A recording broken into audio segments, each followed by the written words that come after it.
Yes, good morning, everyone. I hope you are able to hear me and you are able to watch my screen. So this session, I'm going to explain you complete payroll syllabus. What is payroll? What exactly we'll do in the payroll module? What are the prerequisites required to learn the payroll module? What are the setups will perform in the payroll? That's what we are going to discuss. So payroll module is basically when we want to calculate the employee salaries. Then when we want to distribute these salaries to the employees, after that create salary accounts and transfer to general ledger. That's the main purpose of this payroll module.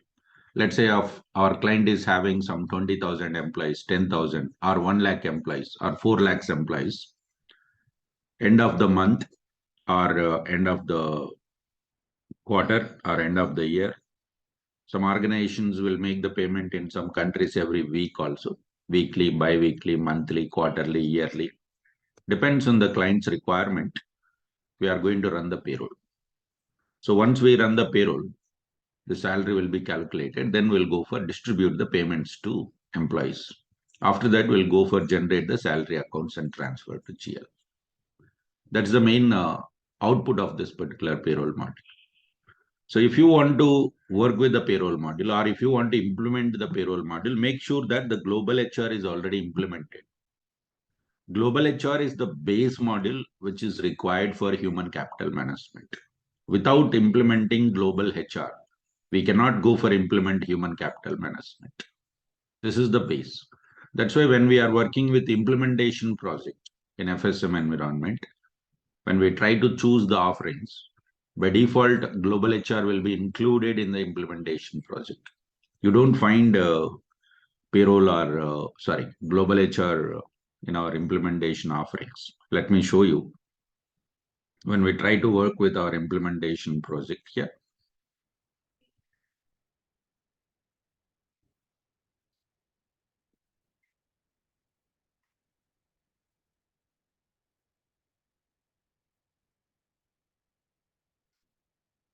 we know that human capital management means three offerings: compensation management, workforce deployment, and workforce development.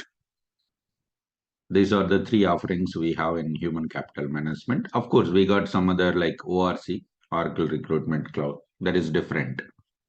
So main core HCM is these three offerings. When we check this compensation management, I can find profiles, benefits, individual compensation, total compensation, and options management, of course. That we will find. But I could not find anywhere human capital management, core HR. When we go down here,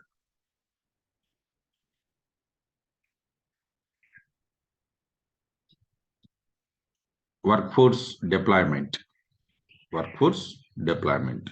See, we can find payroll, options management, scheduling, predictions, compensation, time and labor, workforce profiles, network at work, and workforce management. But when we go for development, we'll find almost all talent management modules like goal.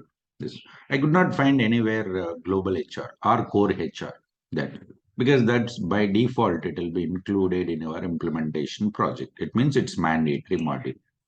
Let's say I'm going to select I want to implement payroll module. Let me save and open the project.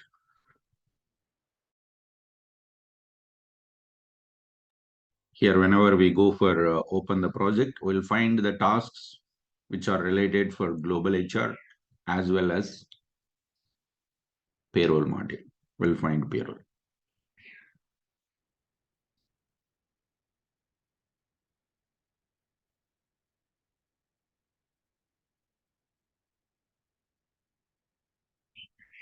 Now we can find here workforce deployment, workforce development here. Whenever we find this common applications configuration for human capital management, common HCM configuration, this all comes under global HR. And of course, we'll find the payroll over here, define payroll legislations and payroll balances, elements, fast formulas configuration. This, if we look at these two menus, we'll find common. either in development or in deployment. We'll find common because that's called global HR. So by default, when you try to implement any module, by default it comes as a global HR. Okay, that's what we talked about in our previous module. Now we are talking about the payroll module. Whenever we are talking about the payroll model, there will be two options. One is a global payroll, another one is a country specific payroll. So if we go for Oracle OER Enterprise Repository,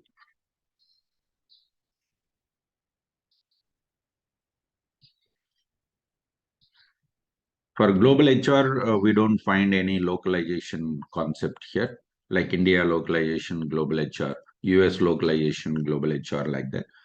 Global HR, it's a common for any country across the world. The enterprise structure, workforce structure, approvals, workforce life cycle, entries, and then security profiles, and then other setups. But when it comes for the payroll module, that's different. When we go for human resources, select all books.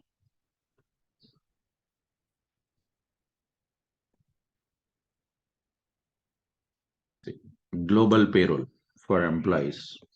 Global payroll is nothing but that's designed by Oracle for all the countries.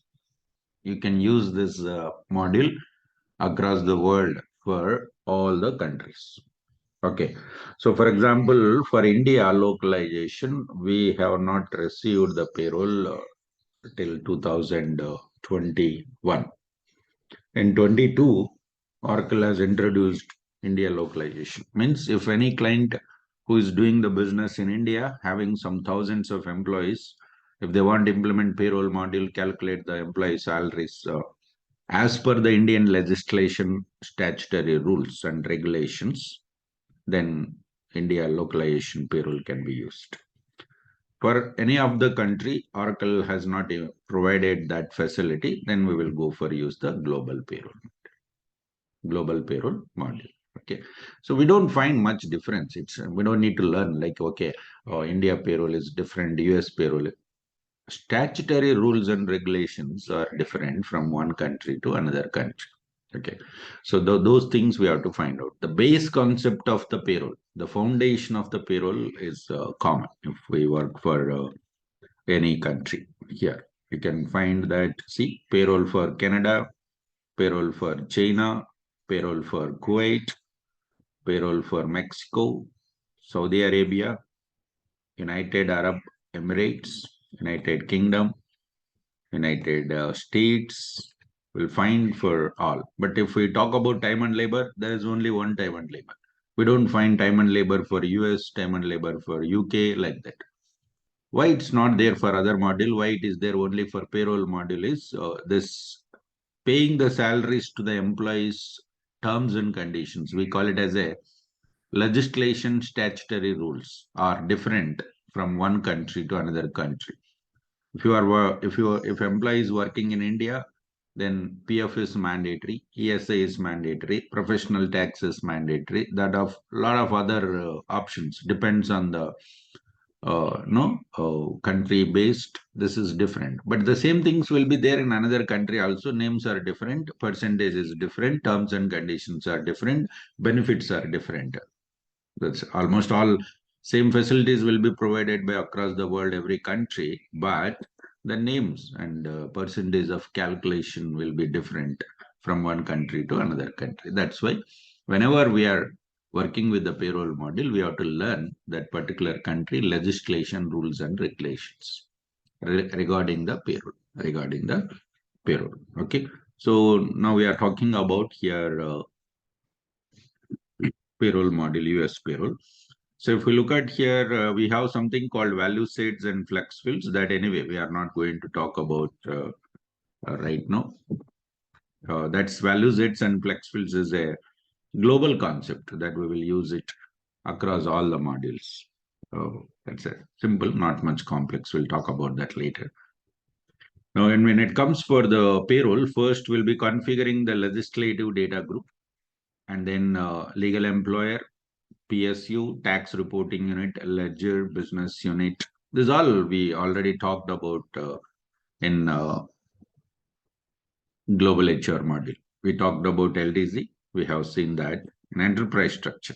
We talked about enterprise structure, LDZ, ledger, legal entity, legal employer, PSU, business unit, reference data sets, set ID objects. All this we talked already. So that's why this is common.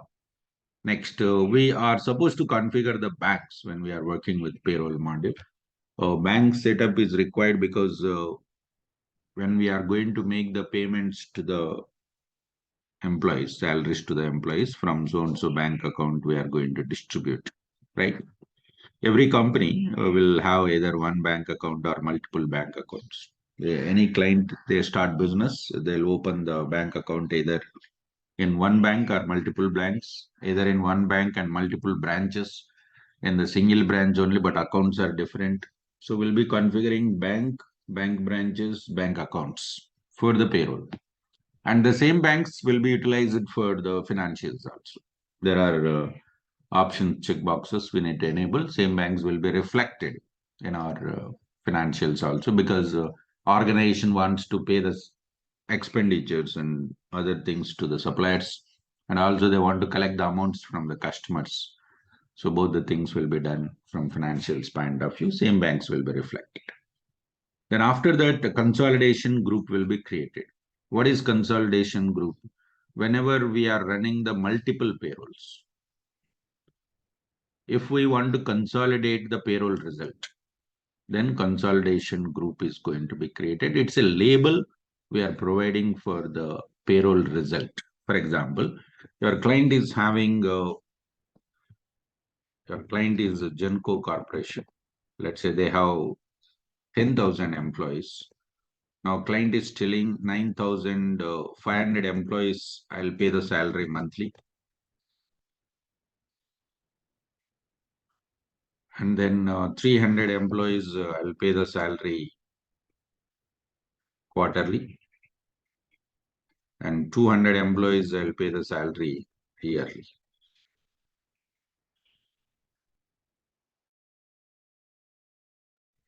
We have this total 10,000. So how many payrolls we are supposed to configure for the client?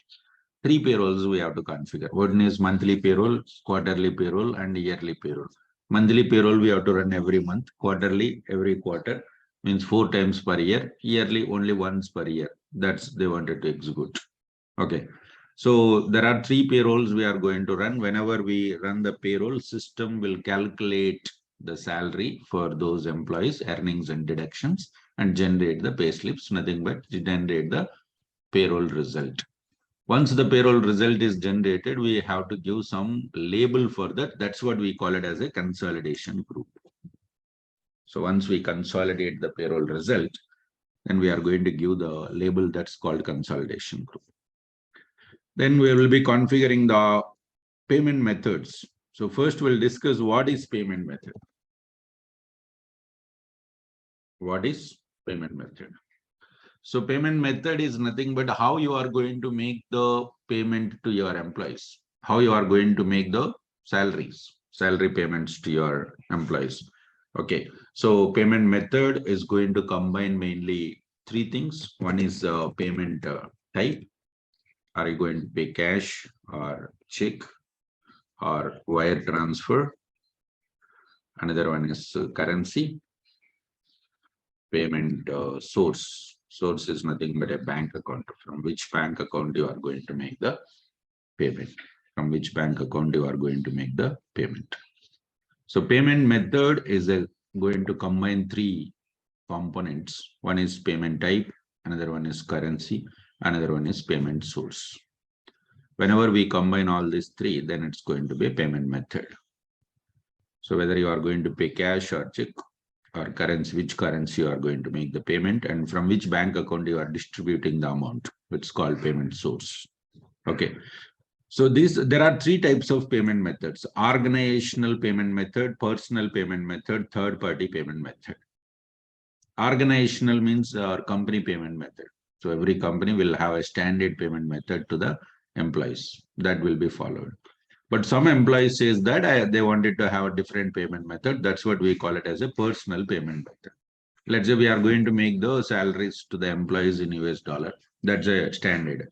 But some clients, some employees says that I need a 50% salary in US dollar, 50% in Canadian dollar, different currencies. Then we'll have a separate personal payment methods for that particular employee and we'll go for configure it.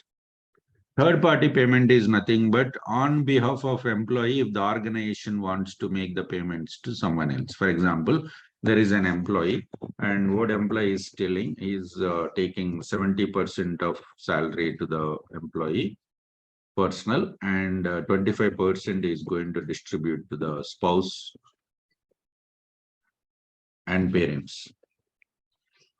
And then 5% is going to distribute to the charity, for example.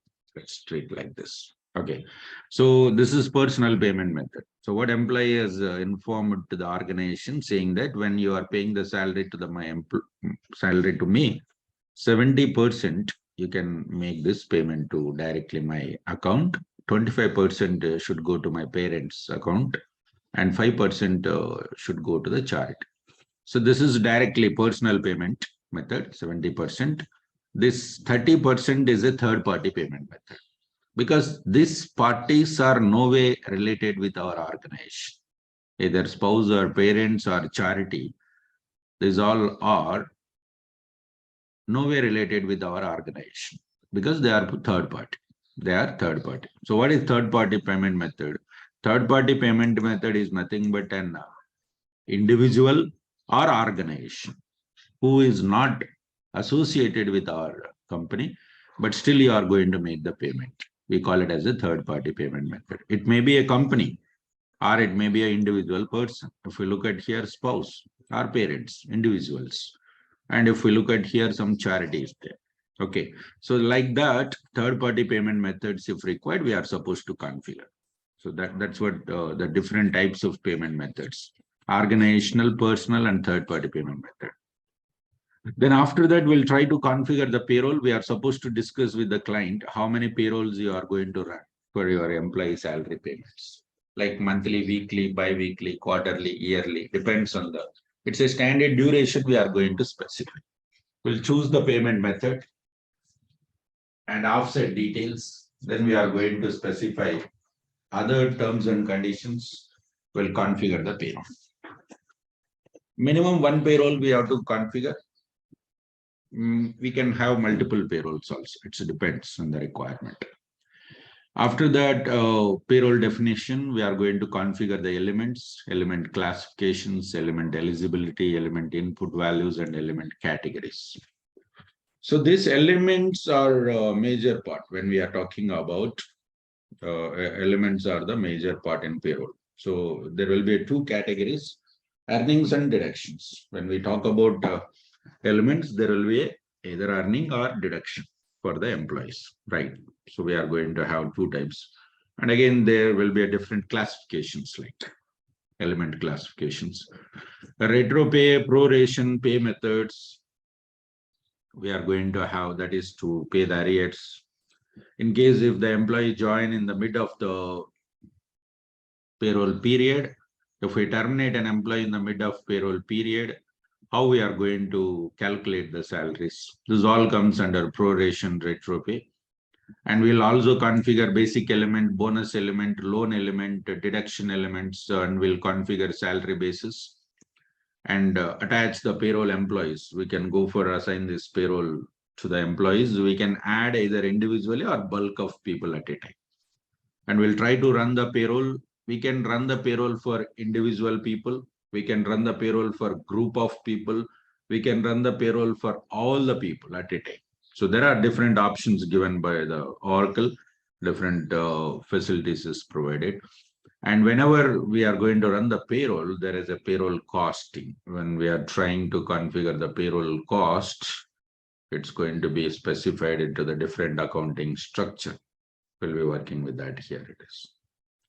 And then prepayments, before we are going to make the payments to the suppliers or payments to the employees, system is supposed to check is everything is configured properly or not, then it will try to configure that it is.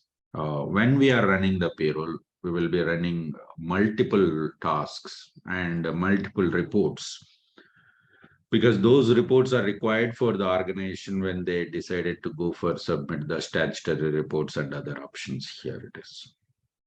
Okay, so that's how we are going to check in our entire payroll module.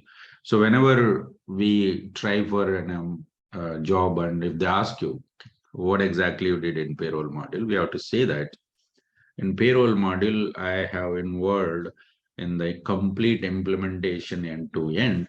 I have discussed with my business users, gathered the requirement, configuration of banks, configuration of payment methods, configuration of payroll definitions, offset details and elements, element eligibility, input values and proration, retro pay setup, and setting up the object groups and quick pay, payroll costing, prepayments and payroll tasks and payroll reports, salary basis. These all are our setups. The sequence, whatever I have given here, the same way we are supposed to implement. If we work for any client, the same way, even you work for any client, the same way we are supposed to perform this here. Okay. So that's about the payroll overall. Like, but still you will find a lot of, options when you are talking about payroll. What I'm going to give the training, let's be perfect here, and then try to improve your skills by going through the documentation. Okay. There will be a version, right? So we have to go through the PDF. For functional consultant, it should be a very good habit, learning the documentation and preparation and all, because it's required also when we are working in the real time. We'll be able to do that, right? That we are going to perform. Thank you.